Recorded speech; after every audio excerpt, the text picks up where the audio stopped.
Hi, my name is Gabby Castro, and I decided to do my personal action plan quest on exercise and nutrition.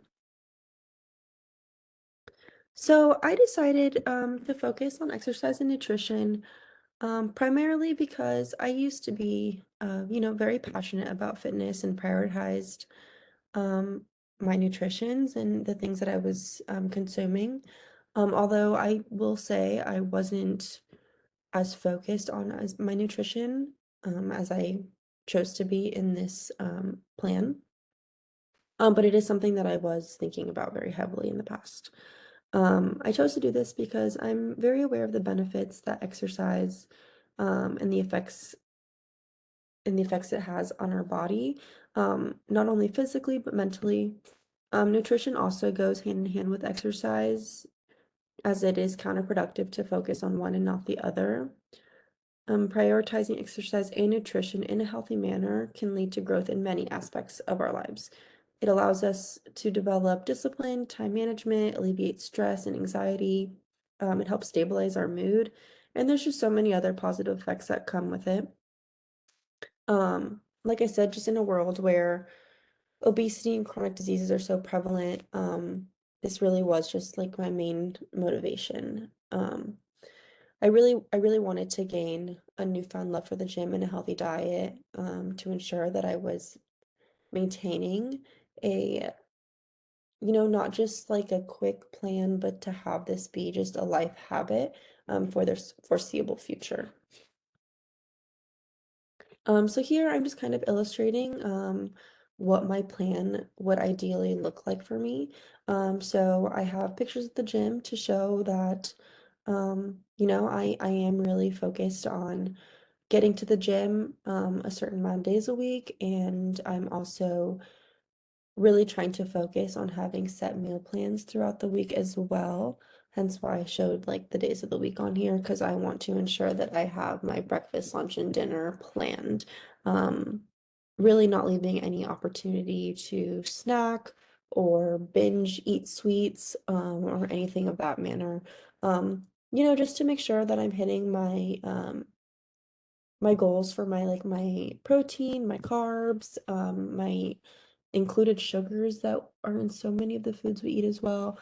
And same thing for like the workout plan too. I have like a specific plan for the days of the week that I want to utilize. So part S, implementing chosen strategies. So I really decided to focus on two major strategies that I found in my research. The first being progressive overload.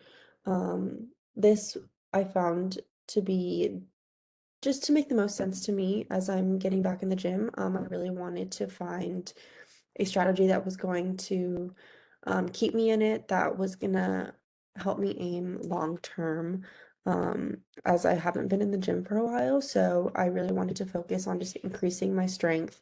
And the best way to do this, according to my research, was to do progressive overload. And I'll show you in a slide later on what the definition of that actually is. So the second strategy I chose to do was meal prep. Um, Pretty self-explanatory. Like I said before, I had like set days of the week where I wanted to plan my breakfast, lunch, and dinner, to kind of ensure that I was being disciplined with my diet, and making sure that I was just hitting my protein goals and all of that for the day.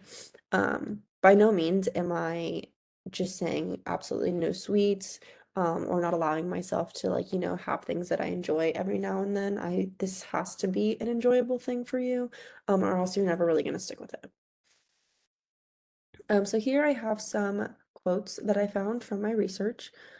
These were kind of the points that I realized, like, okay, I want this to be my strategy. So the first being, if you aim to get stronger, you need to progressively lift heavier weights or perform more repetitions. And the second was confused about what kinds of foods you should be eating for your health. A healthy eating plan can help. A healthy eating plan should include foods from all the food groups so that you get all of the essential vitamins, minerals, and nutrients you need. So what did I do? I made a plan. I chose to create a workout plan where I was able to incorporate my one of my new skills that I learned, which is progressive overload. And then I also created a meal prep plan to ensure I remain strict with my diet and follow the necessary steps to reach my goals. Um, Again, wanted to make sure when I was going to the grocery store that I wasn't buying things I didn't need, things that I could just snack on all day, which then leads to avoiding having nutrient-dense meals. So on the left, I have a picture of my custom meal or my custom workout plan that I created for myself. So I gave myself 3 rest days for the week, just because that's what worked best for me with my current schedule, with work, with my social life, with my personal life, with my dog, all of that. I decided that Tuesdays, Thursdays, and Fridays were going to be the days that made the most sense for me to rest. And then for the other days, I have very specific splits. Um, it was all put together very intentionally. Um, and like I said before, I was very passionate about the gym in the past for quite a few years, so I luckily had knowledge already on how to construct meaningful plans, so that was very helpful in this process.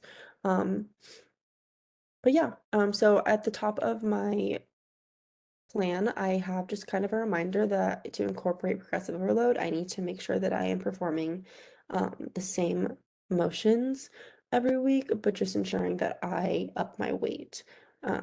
And then it says here, progressive overload is a strength training technique that involves gradually increasing the difficulty of your workouts to improve strength and endurance, typically focusing on the same workouts. So like I said, kind of just performing the same motions, the same movements, and making sure that every week I'm upping my weight. This will ensure that I do become stronger, and then I can again just build that stronger foundation to keep me motivated in the gym. Here I have my weekly meal plan, um, and then a few pictures of some of the things that I've been consuming. So like I stated before, I had just my breakfast, lunch, and dinner planned for the week. I decided to give myself at least one day where I can have the opportunity to go to brunch with my mom or go to lunch with a friend or go to dinner with my fiance or do something where I don't feel like I have to say like where I have no freedom. So I chose Sunday was going to be that day. Um, Another definition, meal prep refers to the process of preparing and organizing meals in advance, typically for the upcoming week. This was really, really important for me to do, like I said, ahead of time before I went to the grocery store. So I go to the grocery store every Monday morning and I make sure that I get all the things necessary for the week. I'll buy like a couple snacks here and there, like maybe like some raspberries to snack on or some, I love getting green apples with caramel sauce as well. I didn't include my snacks in my meal plan because I felt like I could hold myself accountable in that aspect. But yeah, I do make sure that I don't go too crazy with snacks in my home because they will get eaten. Part T, transformation reflection. So from this new journey, I have found a newfound love for the gym. And I do see it becoming more of a healthy routine at this point, as you know, I'm not really required to continue at this point the routine that I had created from the very beginning or to execute the plan past that point. And I've still been going and sticking to my plan. So it kind of feels like it's just a habit now. I feel like I'm in just like a good rhythm. I feel like I have more energy throughout the day. I feel like I just have like it's not really something where I need to just pull myself out of bed and say, "Oh, I need to make sure I have to go." It's like I wake up excited to go every day. And then the meal plan thing honestly feels like just like second nature at this point. I like it, it makes grocery shopping so much easier, so I've really been enjoying that aspect of it. Um, but yeah, I mean, I was worried that I wasn't going to have the time to really execute this, but I think I've done a great job at making the time by having it written down. Um, and same thing with the meal plans. I do plan on continuing this same plan for the foreseeable future. I would like to implement new weightlifting strategies eventually, but I think since it is still new to me, I would like to just keep the same format for the time being. And then here are my references. All right, thank you guys.